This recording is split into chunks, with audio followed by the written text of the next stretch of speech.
কৃষক মানুষ আমরা তো ভালো বুঝতে পারিনি, আমরা বাধাও দেইনি, এই কারণে ওরা মাটি পেলে আমার সুযোগের সদ্ব্যবহার করেছিল। সিরাজগঞ্জের তারাস উপজেলার কুন্দল গ্রামের সত্তরঊর্ধ্ব আলতাফ হোসেন কুন্দল কাটাখালের পাশে তার ফসলি জমি। আবহাওয়া অনুকূলে থাকায় এবার ভালো ফলনের আশায় ছিলেন তিনি, কিন্তু স্বপ্নের ফসল ঘরে তোলার আগেই তার যেন আশায় গুড়ে বালি। খাল খননের মাটিতে চাপা পড়ে নষ্ট হয়ে গেছে সোনার ফসল। চাপা পড়া ফসল থেকে মাটি সরিয়ে বারবার সেগুলো দেখাচ্ছিলেন আলতাফ। 1 মাস পরে ধান আমরা পাইলামনি, কিন্তু ধান গোটাল মাটির তলে ফেলা দিয়ে একবারে আমার সব বলস করে ফেলাছে। আমরা নিষেধ করছি, তারপরেও আমার নিষেধ শোনে নাই, মাটির তলে ফেলা দিয়ে। আমরা কৃষক মানুষ তো বুঝি না কীভাবে এটা। আমরা বলতেছে আমার সরকার আমার পাঠাচ্ছে, সরকারের উন্নয়নের জন্য আমরা এই জায়গায় মাটি ফেলাচ্ছি।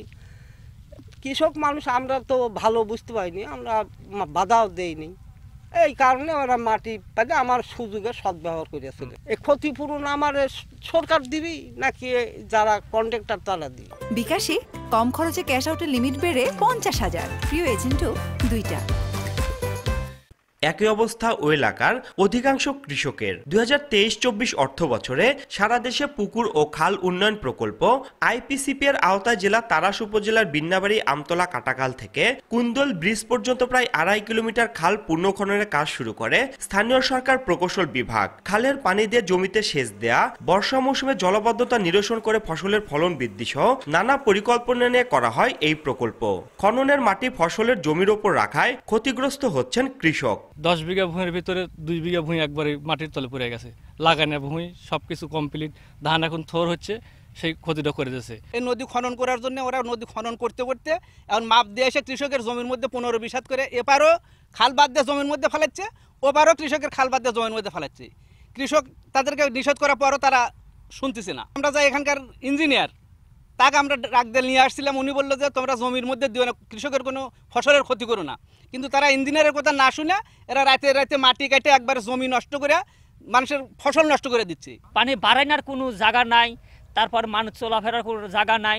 কচু আসলে দুনিয়ার কচু আসলে মনে করেন হল কচু আর বাই করা সম্ভব নাই। ওই জন্যে আপনার কাছে আমার দাবি, মনে হয় ক্ষতিটা যে করেছে এই ক্ষতিপূরণ চাই।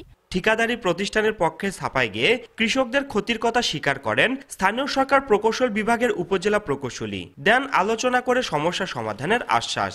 ডিজাইন এস্টিমেট করা আছে যে কতটুকু ডেপথ হবে, এর বাম কতটুকু হবে, উইথ কতটুকু হবে, রেফারেন্স লাইন যেটাকে বললেন আপনার 14টা রেফারেন্স লাইন আছে, রেফারেন্স লাইন ধরে এটা পোস্ট মেজারমেন্ট করা হবে। তারপরে ঠিকাদারকে আমরা বিল পেমেন্ট করব বা অন্যান্য তাকে এখান থেকে রিলিজ করব। কিছুটা ক্ষতি হয়েছে, সাময়িকভাবে কিছুটা হয়েছে আর কি। বললামই তো যে একটা উন্নয়ন করতে গেলে আপনি যদি একটা জায়গায় যদি আপনি পুকুর খনন করতে চান, সে জায়গায় মাটি তুলতে হবে না, সে মাটিটা নিয়ে তো আরেক জায়গায় রাখবেন। সে জায়গায় তার মানে ঠিক এ জায়গায় গর্ত করতেছেন, ও জায়গায় উঁচা করতেছেন। হতে পারে, কিছুটা হতে পারে আর কি, সেটা আলোচনা সাপেক্ষে ব্যবস্থা নেওয়া যাবে আর কি, যদি সেরকম থাকে। 14টি রেফারেন্স বেড ব্লক ও 14টি টেম্পোরারি বেঞ্চ মার্ক সহ প্রায় 2.5 কিলোমিটার এই খান খননের প্রকল্প ব্যয় ধরা হয়েছে প্রায় 1,96,25,000 টাকা। রিঙ্কু কুন্ডু, সময় সংবাদ, সিরাজগঞ্জ।